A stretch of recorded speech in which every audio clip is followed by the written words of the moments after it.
जहानाबाद लोकसभा निर्वाचन क्षेत्र से कर्मठ एवं सुयोग जुझारू निष्ठावान जाति धर्म के भेदभाव से ऊपर उठकर बात और काम करने वाले उम्मीदवार मोहम्मद सरफराज अहमद की अपील। मैं मोहम्मद सरफराज अहमद अपने जहानाबाद के भोली भाली और प्यारी जनता से यह अपील करता हूं कि आप सभी लोग एक रात और एक दिन खाने पीने के चक्कर में अपने बच्चे और अपने पूरे परिवार के भविष्य को कृपया बर्बाद न होने दें।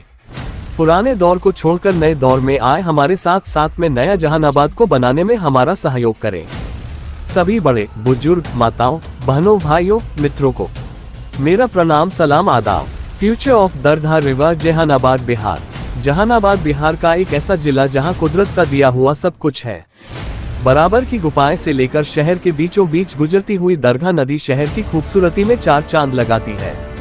और जब चांदनी रात में तारों की चमक से पानी चमकाता है और जब छठ पूजा के शुभ अवसर पर नदी में दिया जलाकर भोर की अर्घ के बाद बहा दिया जाता है तो ये दृश्य अपने आप में इतना खूबसूरत हो जाता है।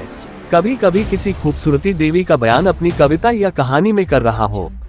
दरगाह नदी के दोनों तरफ 5 किलोमीटर फैला ये शहर हिंदू और मुस्लिम के आपसी प्यार और सद्भाव को उदाहरण के रूप में पेश किया जा सकता है।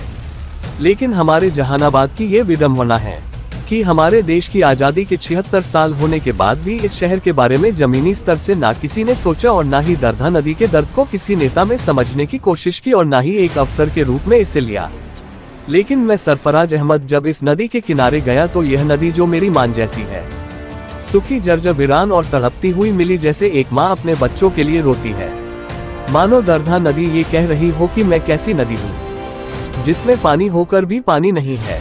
मैं इसलिए कहा कि ये नदी हमें पानी भी पिला सकती है। हम लोग अपने खाने के लिए जो अन्न पैदा करते हैं उसमें सिंचाई की व्यवस्था करके सिंचाई भी कर सकते हैं। लेकिन इन बातों को किसी नेता ने नहीं समझा और तब जाकर हमने ये तय किया है कि दरधा नदी को सच में खुशहाल और प्रकृति की गोद में खेलता हुआ नदी बनाऊंगा और बरसात में शहर में बाढ़ लाने और बाढ़ से अपनी जान बचाकर भागने और इस नदी से डरने वाले लोगों के लिए वरदान बनाऊंगा। हम दरधा नदी के दोनों तरफ जितनी लंबी शहर है उतना लंबा बांध बनाऊंगा और मैं ही बनाऊंगा, क्योंकि अब तक किसी से नहीं हुआ तो अब कोई नहीं कर पाएगा, मैं ही करूंगा। और शहर में बरसात के मौसम में जो पानी होता है, नदी में जो बाढ़ का पानी आता है, उसके लिए डैम का निर्माण भी मैं ही करवाऊंगा।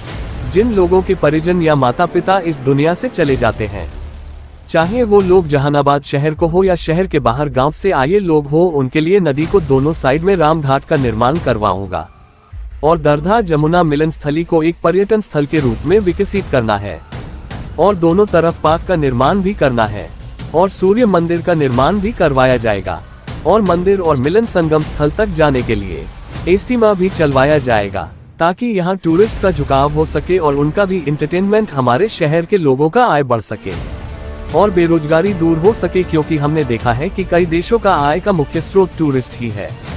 इसका जीता जागता उदाहरण कोरोना काल में लॉकडाउन के दौरान हम सब ने देखा है। दरगाह नदी पर दोनों साइड जगह जगह पर छठ पूजा करने के लिए सीढ़ीनुमा घाट का निर्माण हमारे द्वारा करवाया जाएगा ताकि किसी भी लोगों को कोई परेशानी न हो। जहानाबाद शहर में वातावरण को सामान्य बनाने के लिए शहर में पेड़ पौधे लगवाने का कार्य NGO के द्वारा करेंगे और कुछ जगहों पर वन निर्माण का भी कार्य करेंगे। नदी को साफ रखने के लिए शहर के बाहर तक नालों का निर्माण भी होगा और तब जाकर दरधा नदी, जिसे हम मान कहते हैं, पूरी तरह तो नहीं पर कुछ हद तक कर पाऊंगा।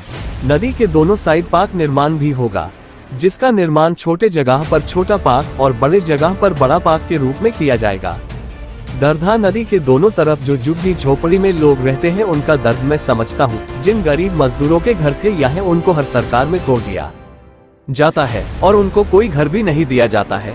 मैं मोहम्मद सरफराज ये वादा करता हूँ, मेरी जीत के बाद उन सब लोगों को रहने का आवास दिया जाएगा जो बेघर हुए हैं या फिर झुग्गी झोपड़ी में गुजर बसर कर रहे हैं, और कुछ जगहों पर दोनों तरफ शौचालय का भी निर्माण किया जाएगा, जो कि अपने आप में नया जहानाबाद को प्रदर्शित करेगा। ये काम सिर्फ मैं ही कर सकता हूँ, दूसरा कोई नहीं।